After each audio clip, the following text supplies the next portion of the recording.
அனைவருக்கும் வணக்கம் நண்பர்களே. புதிதாக வீடியோ பார்த்து கொண்டிருக்கும் நண்பர்கள் இன்னும் நம்மளோட சேனலை சப்ஸ்கிரைப் பண்ணாமல் இருந்தால் மறக்காமல் சப்ஸ்கிரைப் பண்ணுங்க, லைக் பண்ணுங்க, பெல் ஐக்கனை கிளிக் பண்ணுங்க.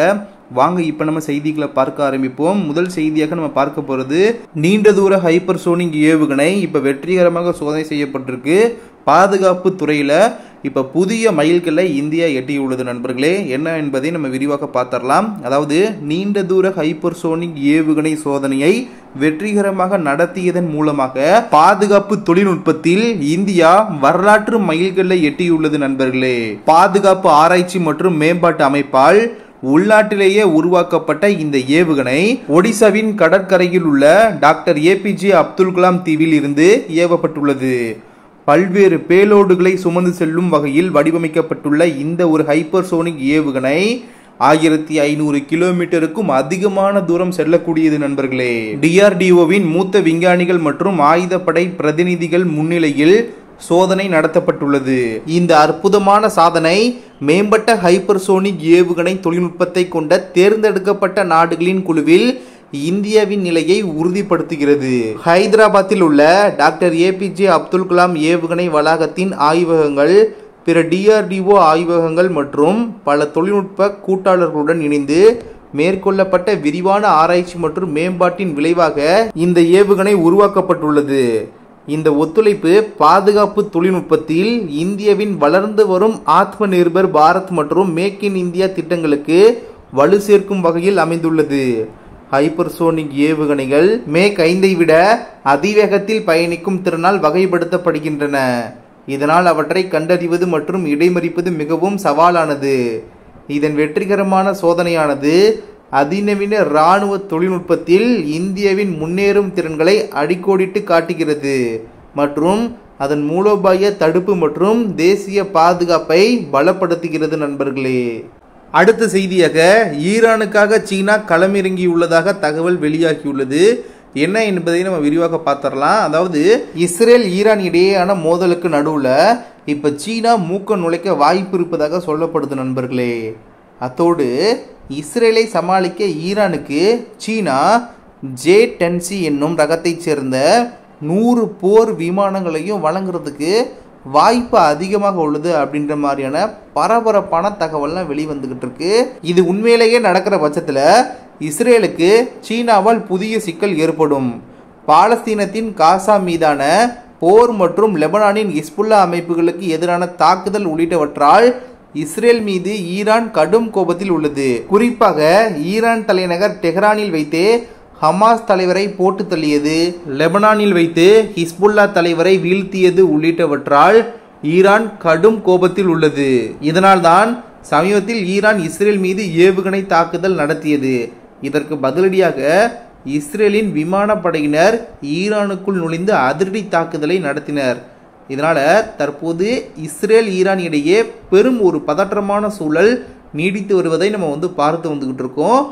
இஸ்ரேல் ஈரான் மோதலை பொறுத்தவரை சீனா ஈரான் பக்கம் நிற்கிறது, ஆனால் அமெரிக்கா இஸ்ரேல் பக்கம் நிற்கிறது.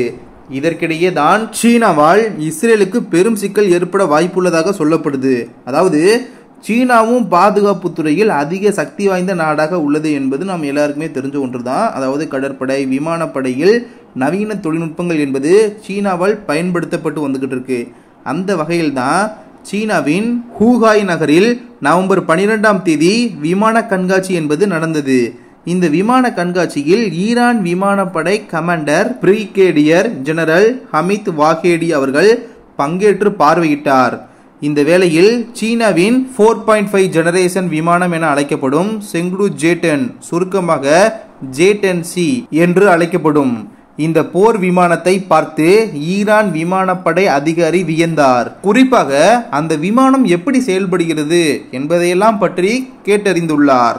இந்த ஒரு விமானத்தை பத்தி பார்த்தோம்னா அதிக எடையின்றி மீடியமான எடையில இருக்கும். அதே மாதிரி சிங்கிள் என்ஜின் கொண்டது.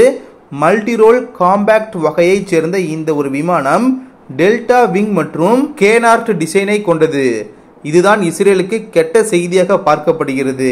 ஏனென்றால் சீனாவுக்கு ஈரானுக்கும் நல்ல உறவு உள்ளது. இரு நாடுகளும் ராணுவ கூட்டு பயிற்சியையும் அவ்வப்போது மேற்கொண்டு வருகிறது. இத்தகைய சூழலில்தான் இரு நாடுகளும் ராணுவ கூட்டு பயிற்சி தொடர்பான ஆலோசனையை மேற்கொண்டது.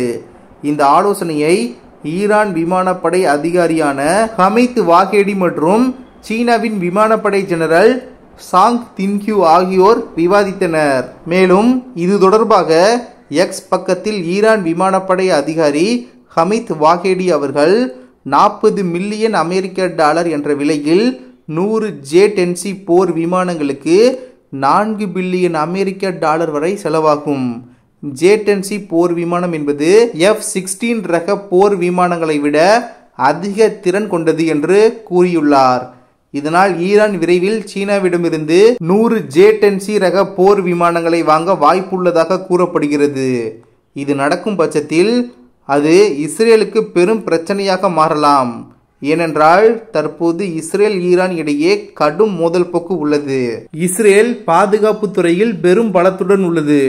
குறிப்பாக F-35 ரக போர் விமானங்களை இஸ்ரேல் வைத்துள்ளது. ஆனால் இஸ்ரேலை ஒப்பிடும்போது ஈரானின் ஏவுகணை பிரிவு சக்தி வாய்ந்ததாக இருக்கிறது. ஆனால் விமானப்படை வீக்காக இருக்கிறது. இதனால் இஸ்ரேலுக்கு பதிலடி கொடுக்க வேண்டுமென்றால் ஈரான் விமானப்படையில் அதிநவீன விமானங்களை சேர்ப்பது முக்கியம். அந்த வகையில் சீனாவின் J-10C ரக விமானங்களை இணைத்தால் ஓரளவு இஸ்ரேலுக்கு குடைச்சல் கொடுக்க முடியும் என்று ஈரான் நினைக்கிறது. இதனால் ஈரானுக்கு உதவி செய்வதன் மூலம் சீனாவால் இஸ்ரேலுக்கு சிக்கல் ஏற்பட வாய்ப்புள்ளது நண்பர்களே. அடுத்த செய்தியாக வடகொரியாவில் வெடிகுண்டு ட்ரோன்கள் சோதனை, இதை பற்றி நம்ம பார்த்தரலாம். அதாவது அமெரிக்கா, தென்கொரியா மற்றும் ஜப்பான் ஆகிய 3 நாடுகள் இணைந்து சர்வதேச கடல் பகுதியில் ஒருங்கிணைந்த இராணுவ பயிற்சியில் ஈடுபட்டுள்ளன. வடகொரியாவிற்கு எதிரான தங்கள் பலத்தை வெளிப்படுத்தும் வகையில் விமானம் தாங்கி கப்பல் உள்ளிட்டவற்றையும் பயிற்சியில் பங்கேற்க செய்துள்ளன.